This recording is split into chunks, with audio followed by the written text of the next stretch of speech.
Okay, here we are again in Galveston, first week of November. Before you, 2000 International Bluebird 3800 with the T444E. That's the 7.3 Navistar turbo diesel. Same basic platform as the Ford Power Stroke of the 90s and early 2000s.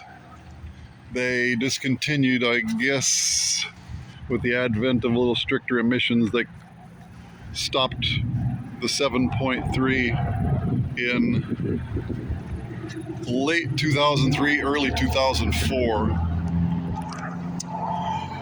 It is a pretty sound power plant. Some people swear by them. The DT466, I think, is the best school bus engine. Really no reason for a 7.3 if you've got the DT466. I don't know if they just had assembly lines going and they had to put them somewhere. They're a decent engine. The B50 life on a 7.3 in this bus is, I think, 350,000 miles. This bus has 209,000 miles. That's pretty much consistent with the school district, about 10,000 miles a year, give or take. That's assuming the odometer is correct, and I don't see any reason that it wouldn't be correct. Although I will tell you, international school bus instrument clusters get swapped around because when a oil pressure or a temperature or a fuel gauge goes, sometimes they'll just swap out a cluster from a retired bus or a parts bus, or clusters that they've saved from wrecked buses. This bus, about 36 and a half feet bumper to bumper, subtracting about 8 feet, which is your normal distance from the front bumper to the back of the driver's seat. So you're looking at about 29 feet inside. This one was retired. It had a fairly good dent in the back bumper. It had a little side, didn't really damage. I took off the bumper and I used a torch a little bit. Did not affect the frame at all. Barely affected the bumper braces. I hammered a few of them. All very tidy underneath. 22 years old. Very straight. One thing you school bus buyers need to keep in mind, you really are getting the same thing between a 1995 and a 2015. A bus can be 20 years older, but it's still basically the same platform. The only reason to buy a newer bus would be to avoid rust. If you can find an older bus that's not rusted out, it's actually more valuable than a newer bus. There was an interesting comment thread on one of the Facebook groups where a seller had a short bus, flat nose Bluebird 1991 model, asking $12,000, and another member of the group said, "Well, that's ridiculous. Your bus is 30 years old. I have a 2015 that I paid more than that for." Well, he might have made a mistake. To be perfectly honest, all you bus buyers out there, you do well to avoid anything 2007 and up. 2007 was the Tier 4, which introduced an assortment of horrible, I mean, they're for a good cause, but the manufacturers were simply overwhelmed by the emissions requirements. So they slapped together these bus engines to try to meet the emissions requirements, and they failed horribly. International was the worst with the VT365 and the Max Force. Caterpillar was decent. After the 3126 was discontinued in 04, they came out with a C7. That was something you could work with. The Cummins are pretty much across the board okay. Let's see what else. The Chevy, there were a couple of years of the Chevy diesel. I think the 06 or 07 Duramax might have been the best, or maybe the 06 prior to the 07 requirements. As fast forward to 2010, they came out with even more stringent requirements, which caused the manufacturers to squirm even more. Suffice to say, if you're going to be doing a lot of traveling in a school bus or a vehicle of any kind, heavy-duty vehicle, you really want to stay with a 2004 and older. Now, you don't want to get 80s, but if you can find 2002, 2003 in a DT466 or a 7.3 or a Caterpillar 3126 or the Cummins 5.9 or maybe in the Duramax, or for a lot of the shorter buses,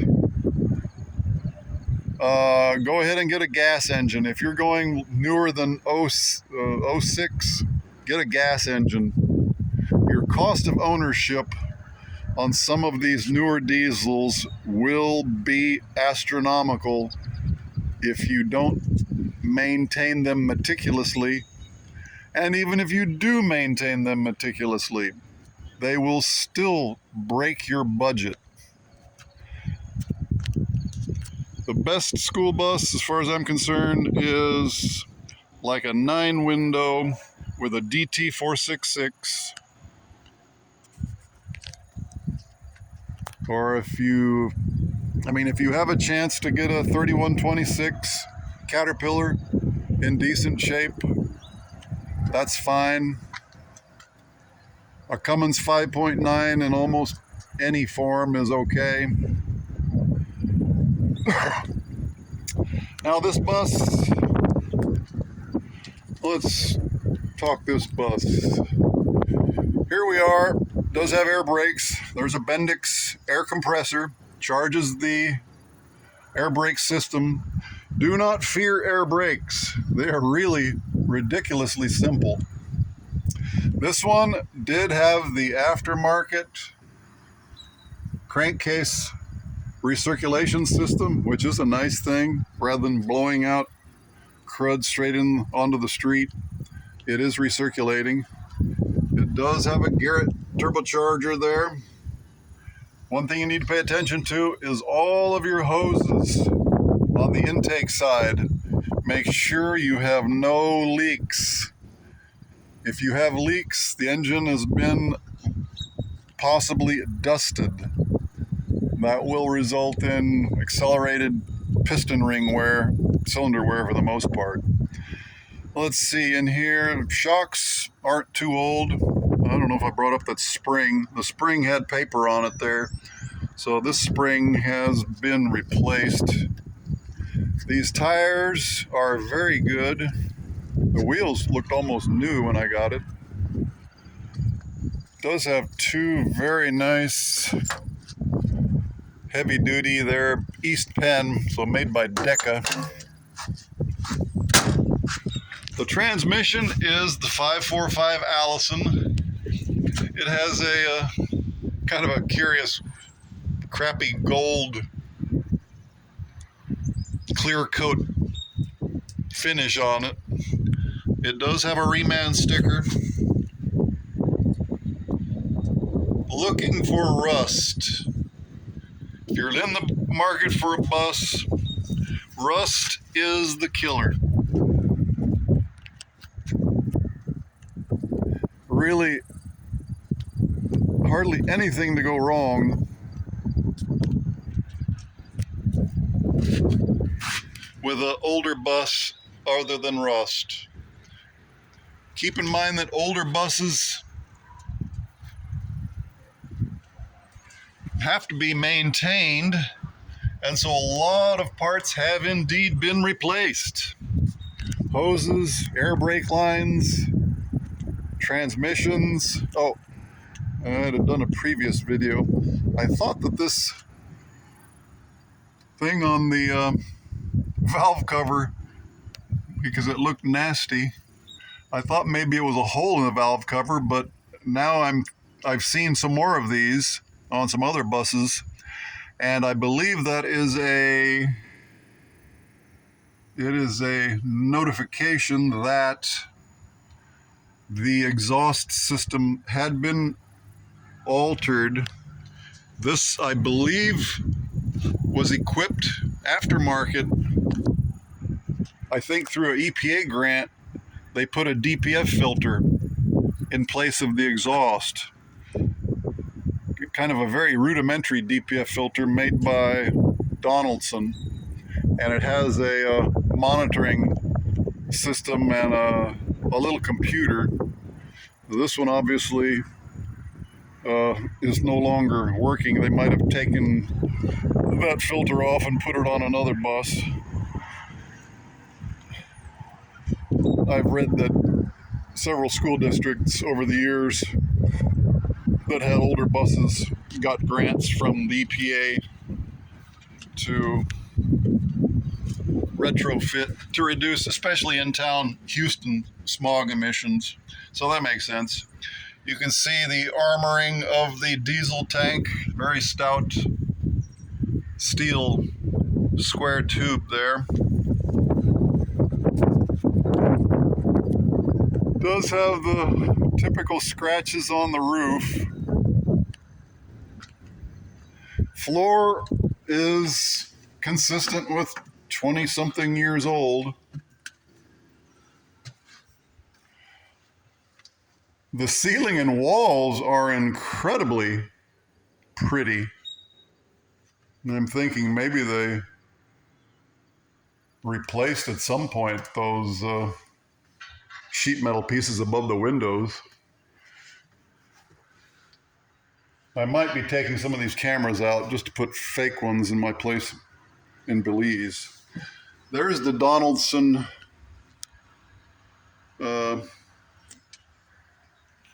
computer monitor for the, I think it tracks exhaust temperature and has a back pressure sensor. Anyway, it's all disabled now since the muffler has been replaced. Alrighty then. One thing you can learn just from startup: does a diesel start quickly? If it's starting quickly, especially on these Huey injectors, then you know your high pressure oil pump is probably doing okay. Well, this thing does hold air for, actually, I think it holds overnight.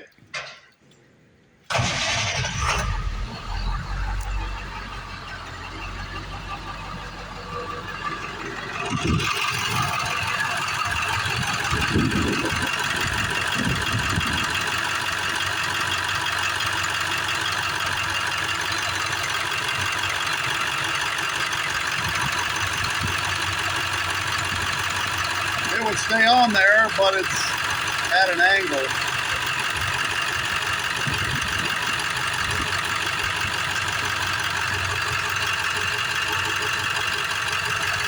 See if we can see anything in there.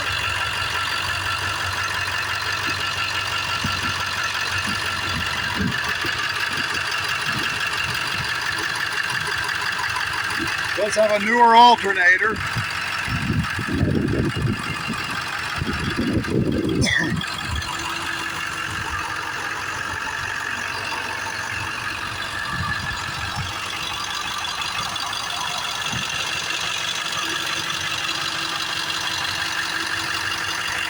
Windshield is all in very good shape.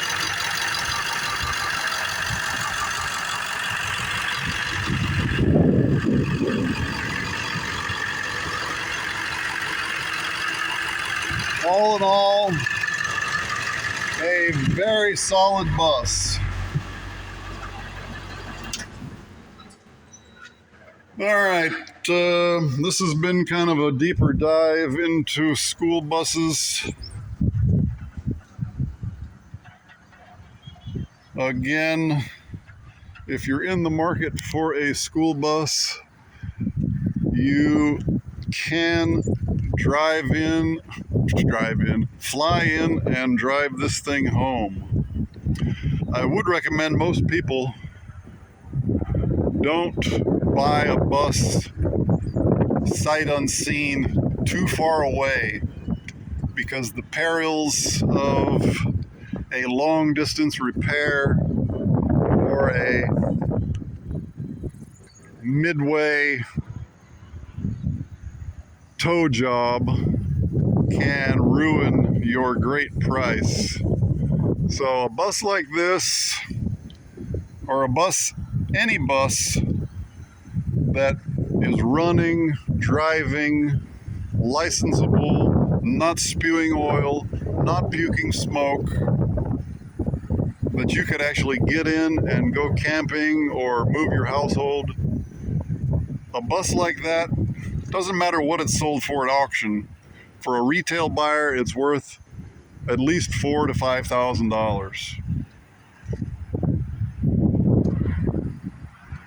Yes, you can get buses retired from school districts for less than $2,000 or even around $1,000, but you're better off looking at those close to home. Don't try to do a long distance, because the possibility of a nightmare exists.